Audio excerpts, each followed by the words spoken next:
Guys, welcome back to Joe Tutorial, and in today's video I'm going to show you how to convert Word to PDF in laptop.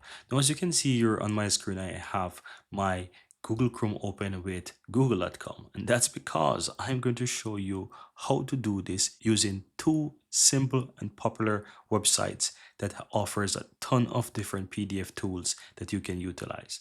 And the first one that I want to share with you guys is I Love PDF. So you want to head over to ilovepdf.com. You can Google it or just simply type in I Love PDF in your browser, and you can easily go ahead and convert any Word document to PDF. So if you look here, you can see Word to PDF, right? It's all they're showing the popular tools that people need. You can easily do Word to PDF, as you can see here on the left hand side, and you can even do PDF to Word, whichever one you want. And there are a ton of different tools that you can utilize. But how to convert Word to PDF in your laptop? So simply go ahead and click that option, and you want to drag and drop that Word file, or you can simply click select Word file, and it will browse your computer. You select the Word file, open that, and all you have to do is simply click convert to PDF.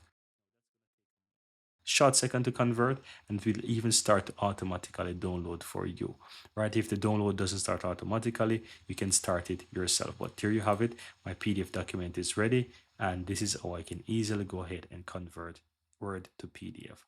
And that's it, guys. Very easy and very simple.